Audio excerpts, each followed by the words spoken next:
Okay guys, welcome back. So when we left off last, we had our holes drilled and our handles. So what we need to do now is we need to cut it out, and then we're going to grind the front part of the handles. I like to have a little bit of an angle coming in. So that's what we're going to do. I've already labeled these left inside and right inside so that I don't mix them up in which direction that they're supposed to be oriented, because I have done that before, and so this helps me not mix them up. If you've done this for any time, I'm sure you have done it already. If you haven't, it will happen. So let's go over to the bandsaw and we'll go ahead and cut these out, and then we'll move into the grinding room and bring them a little bit closer.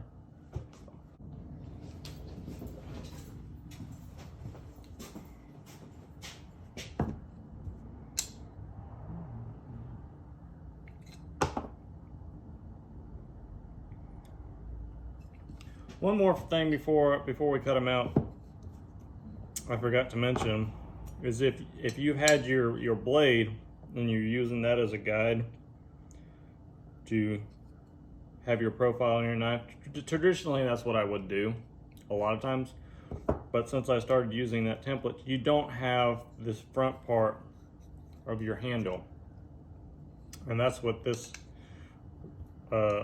really comes in handy, like I've talked before, is being able to throw a couple pins in there and just being able to mark them so that they're consistent all the time, so you can cut out a bunch of handles, leave yourself a little bit of room, and then put them together and match them up and grind them together. Everything's exactly the same that way. So that's one thing I forgot to mention. I had already done that ahead of time, so I just wanted to mention that.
Okay, so I have the scales cut out, roughly shaped, and I'm just going to shape the front of them on the grinder. I'm just going to use a rough, coarse grit, and I'm going to square them up, and then we will grind them. Well, I will grind them. I will grind them together. So let me make sure that everything's square.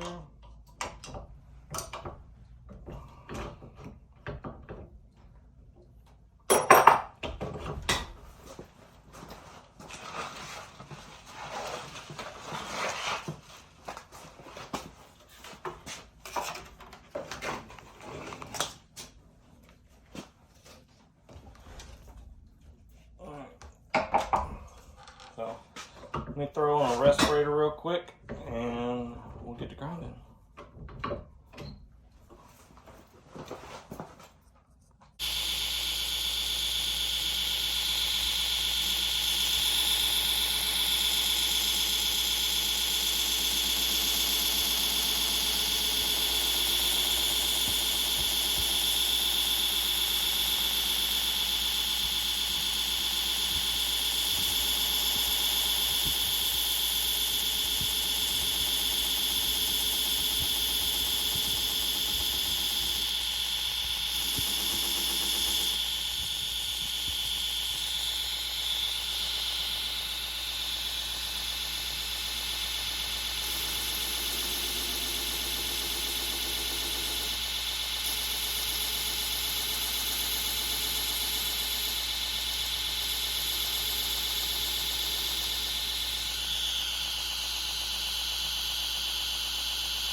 So now that I have those ground flush together, what I'm going to do is I'm going to tilt this at 52 degrees.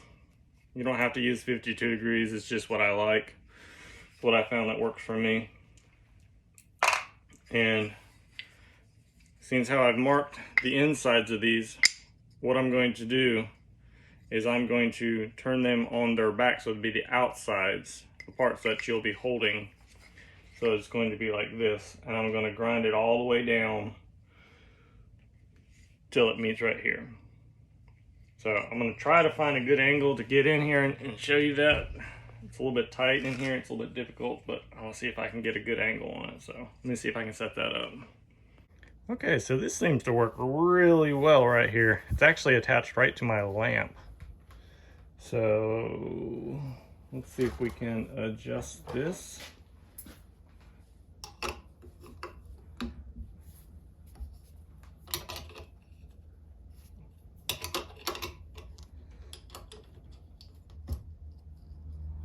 And what I use is I just use this little magnetic.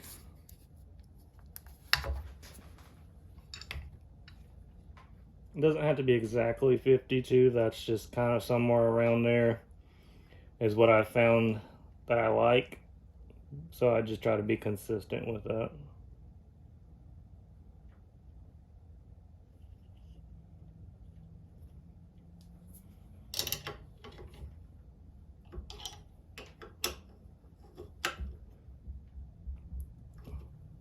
Okay.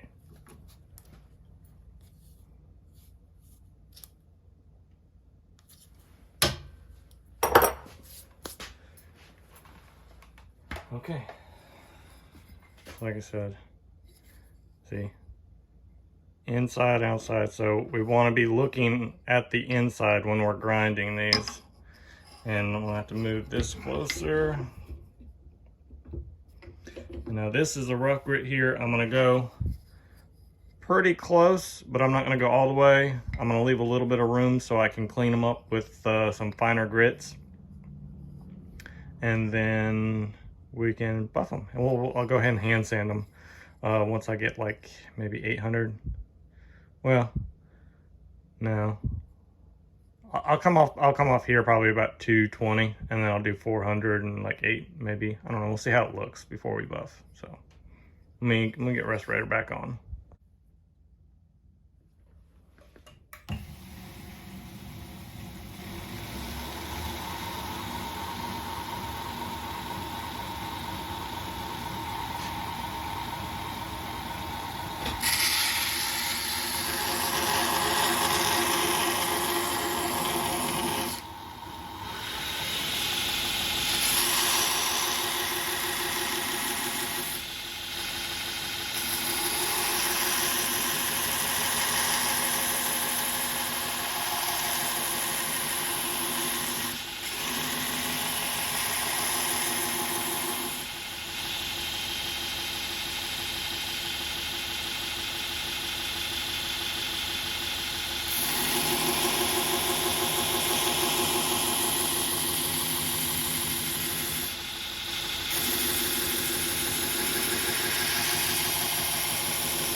Okay, so I got both handles ground.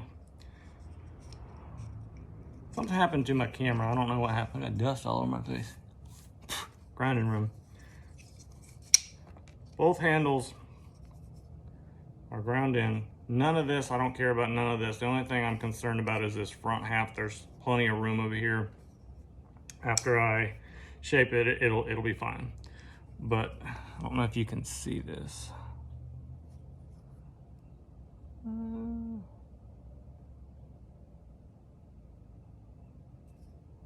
Just want to focus on me. But there's, you can see they're not all the way down yet. It's maybe a 32nd or so.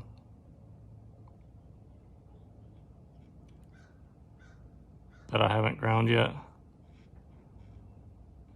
See, there's just a little bit of a flat there. So that's how far I'll take it before I go to 120 grit, and then say like 220 real quick, just to kind of move up the grits. And then it's real easy to hand sand after that. But now that we got that, this will give us a really good idea of what the knife will look like with the scales on. So kind of, what you think? See, it's got enough up here, comes up here, right in our plunge line. Yeah. So, from this point on, I wrap the blade up. And I use, this is what I use. It's a Camellia oil. And I just put a few drops on the blade.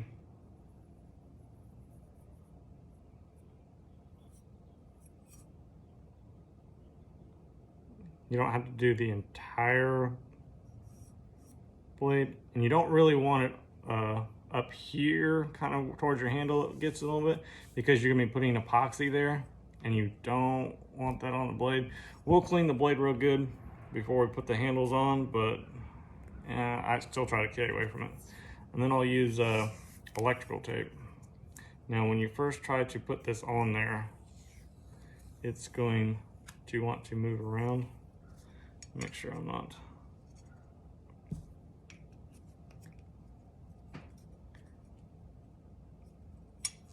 Yeah, see, I'm in the way of the handle a little bit right now, so I need to move it.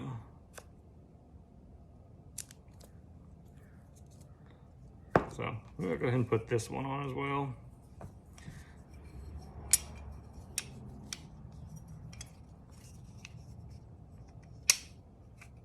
All right, now we'll put the tape on.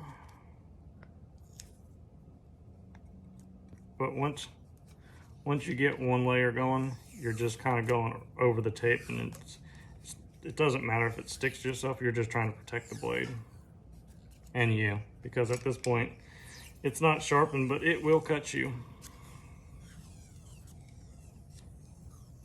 I like the electrical tape. Painter's tape always leaves some kind of residue, and I just don't like it. This comes off really easy, especially we put a little bit of that oil on. It comes off real easy.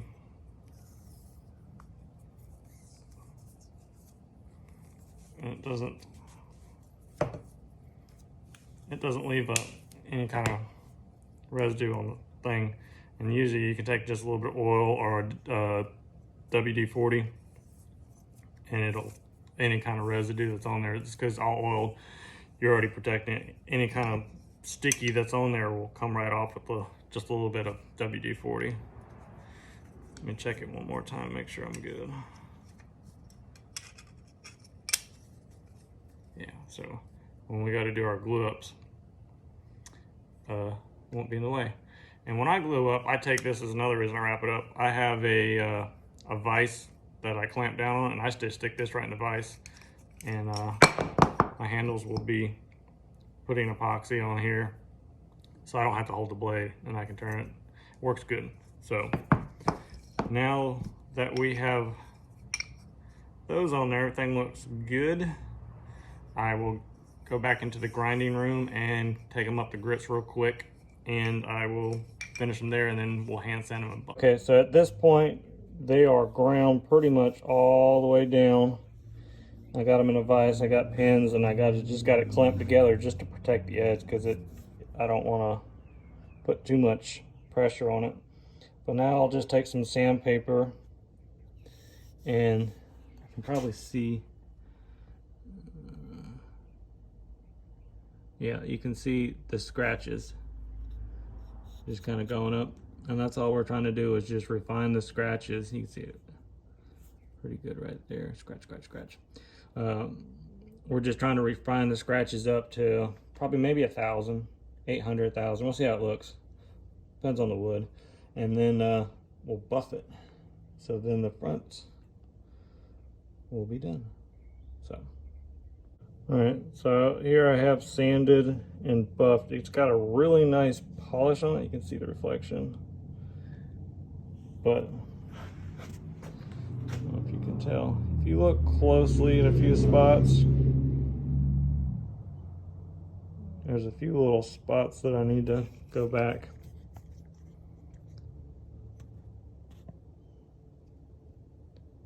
And maybe hit again real quick. That's one thing, buffing it makes everything stand out. It looks good on the camera, but when you look in there, there's like a spot right here that doesn't really show up as well. Yeah.